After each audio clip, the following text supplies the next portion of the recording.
आप देख रहे हैं न्यूज़ 7 हिंदी, राष्ट्र प्रथम।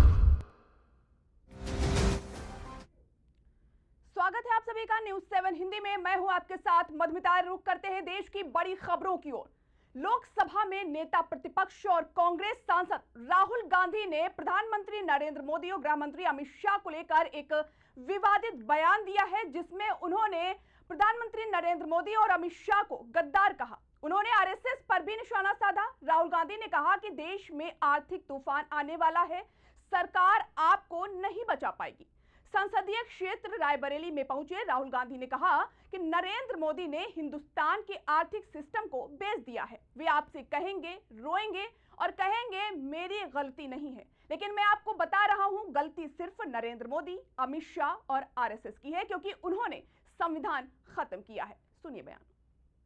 जब ये आरएसएस के कार्यकर्ता आपके सामने आएंगे, नरेंद्र मोदी की बात करेंगे, अमित शाह की बात करेंगे, उनसे आप सामने उनको कहो कि आपका प्रधानमंत्री गद्दार है, आपका होम मिनिस्टर गद्दार है, आपका संगठन गद्दार है, आपने हिंदुस्तान को बेचने का काम किया है, आपने हमारे संगठन, आपने हमारे संविधान पर आक्रमण किया है, आपने अंबेडकर जी पर आक्रमण किया है, आपने वीरापासी जी पर आक्रमण किया है, आपने गांधी जी पर आक्रमण किया है।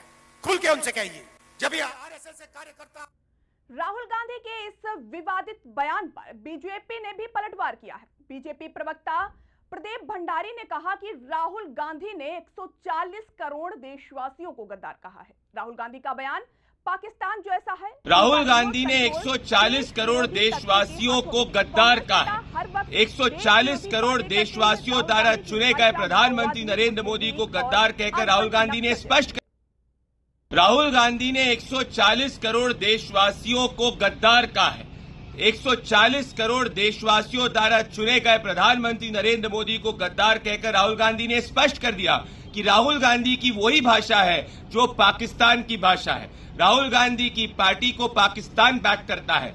राहुल गांधी का remote control anti India elements के अंदर है। इसीलिए आतंकवादी हाफिज सईद हो, जो कांग्रेस पार्टी को अपना मसीहा पार्टी कहता हो, या हर आतंकवादी या पाकिस्तान के अंदर बैठा हर सरगर्मा हो जो कांग्रेस पार्टी की सरकार हिंदुस्तान के अंदर चाहता हो, हर देश विरोधियों के लिए प्रधानमंत्री नरेंद्र मोदी चट्टान के रूप में है। इसीलिए हर देश विरोधी या तो प्रधानमंत्री नरेंद्र मोदी को अपशब्द कहता है या उनके खिलाफ इस तरीके की अभद्र टिप्पणी करता है। राहुल गांधी का स्टेटमेंट ये स्पष्ट करता है कि राहुल गांधी ने 140 करोड़ देशवासियों को गद्दार बुलाया है और राहुल गांधी की भाषा अर्बन नक्सली, मुस्लिम लीग, माओवादी, कांग्रेस वाली भाषा है जो देश के गद्दारों के साथ खड़ी होती है और देशभक्तों को गद्दार बोलती है।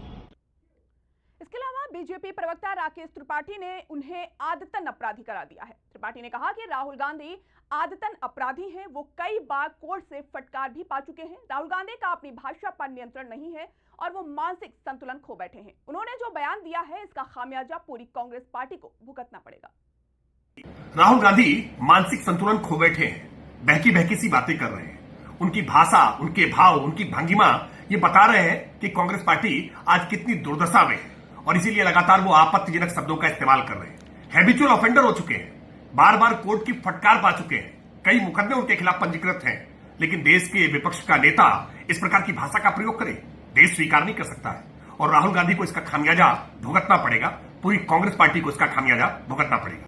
राहुल गांधी मानसिक संतुलन खो बैठे हैं, बहकी बहकी सी बातें कर रहे हैं। उनकी भाषा, उनकी प्रधानमंत्री नरेंद्र मोदी अपनी 5 देशों की यात्रा के आखिरी चरण में इटली पहुंचे। रोम एयरपोर्ट पहुंचने पर उनका जोरदार स्वागत किया गया। इसके बाद पीएम मोदी ने उन्होंने इटली के प्रधानमंत्री जॉर्जिया मेलोनी से मुलाकात की। मुलाकात के बाद मेलोनी ने ट्वीट कर कहा, रोम में आपका स्वागत है मेरे दोस्त। प्रधानमंत्री नरेंद्र मोदी ने जॉर्जिया मेलोनी के साथ रोम के ऐतिहासिक कोलोसियम का भी दौरा किया। पीएम मोदी ने ट्वीट कर कहा, रोम पहुंचने पर मुझे प्रधानमंत्री मेलोनी के साथ रात्रि भोजन पर मिलने का अवसर मिला। इसके बाद हमने मशहूर कोलोसियम का दौरा किया। हमने कई विषयों पर विचार विमर्श साझा किए। मुलाकात के दौरान पीएम मोदी ने प्रधानमंत्री जॉर्जिया मेलोनी को टॉफी मेलोडी गिफ्ट की। मेलोनी के इस गिफ्ट के लिए पीएम मोदी का शुक्रिया भी अदा किया है।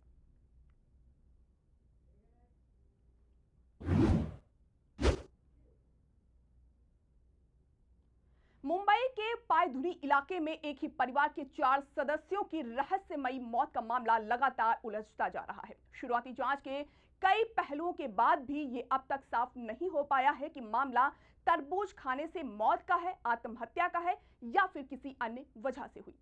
अब जांच की दिशा घर में इस्तेमाल किए गए नमक की ओर मुड़ गई है। जांच एजेंसियों को आशंका है कि परिवार द्वारा खाए गए तरबूज पर नमक के साथ जिंक फॉस्फाइड पाउडर छिड़का गया हो सकता है।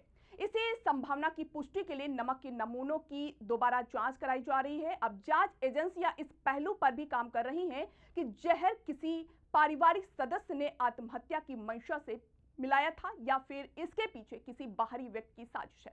पुलिस को यह भी संदेह है कि जहर मिलाने में इस्तेमाल किया गया असली कंटेनर जानबूझ गायब किया गया, जिससे सीधे सबूत जांचकर्ता के हाथ न लग सके। पूर्व मुख्यमंत्री भुवन चंद्र के निधन पर मुख्यमंत्री पुष्कर सिंह धामी बेहद भावुक नजर आए। उनके निधन की सूचना मिलने पर मुख्यमंत्री धामी न सिर्फ छत्तीसगढ़ से तत्काल देहरादून लौटे, बल्कि बुधवार को हरिद्वार के संपन्न अंत्येष्टि में भी शामिल हुए। मुख्यमंत्री पुष्कर सिंह धामी बुधवार सुबह जनरल बीसी खड़ूकी के पास आवास पहुंचे, जहां उन्होंने पार्थिव शरीर का पुष्प अर्पित करने के साथ ही कंधा भी दिया। इसके बाद वो शव यात्रा के साथ भाजपा मुख्यालय पहुंचे। इसके साथ ही मुख्यमंत्री पुष्कर सिंह धामी ने राज्य के प्रति जनरल खंडूड़ी के योगदान को नमन करते हुए राज्य में 3 दिन का राजकीय शोक के साथ 1 दिन का अवकाश घोषित किया।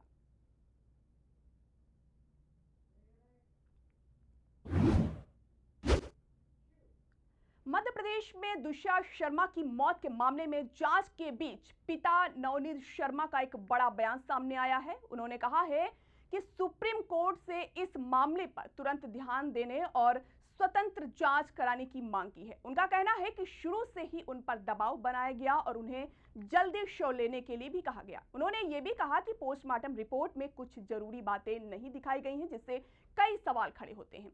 अगर उस समय अंतिम संस्कार हो जाता तो कई अहम बातें कभी सामने नहीं आ पाती। उनका आरोप है कि मामले की जांच ठीक तरीके से नहीं हुई है और कुछ बातें छिपाने की कोशिश की गई है। इसलिए वे चाहते हैं पूरे मामले को सही और निष्पक्ष जांच की जाए। देखिए, स्पष्टता साफ नजर आ रही है। जो ब्लंडर्स हुए हैं, ये ब्लंडर जो है आप ये देखिए, जानबूझ करके लिगेचर जो है बाद में सबमिट किया गया।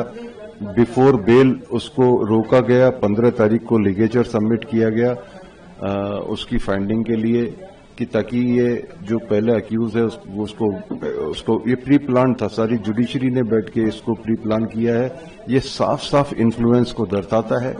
इसमें आप देखिए कि अगर हमको ये पहले दिन से बोल रहे थे कि आप बॉडी ले लीजिए, अगर बगैर लिगेचर फाइंडिंग्स के कैसे पीएम रिपोर्ट इन्होंने रिलीज की, और अगर हम बॉडी को क्रिमिनेट कर देते तो ये चीजें सामने ही नहीं आती।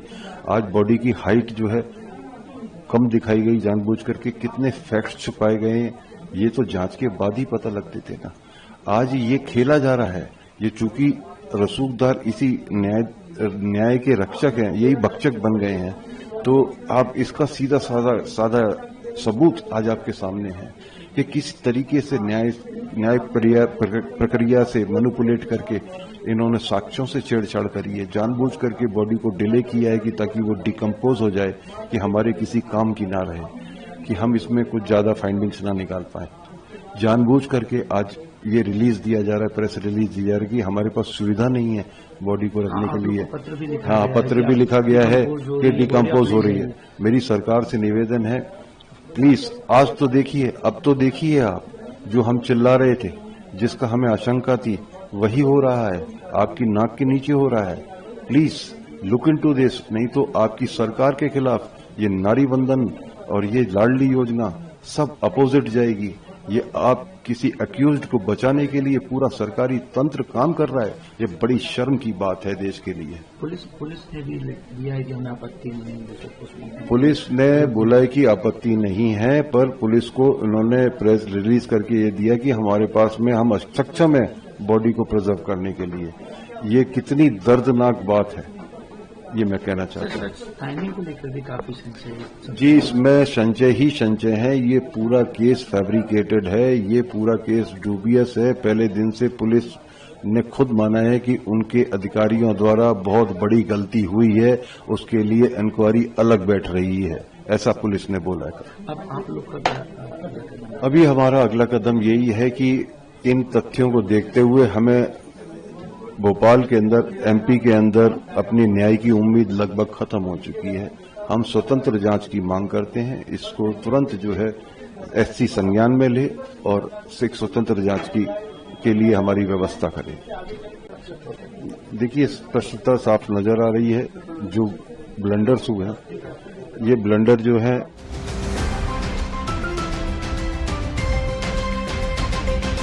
आप देख रहे हैं न्यूज़ 7 हिंदी, राष्ट्र प्रथम।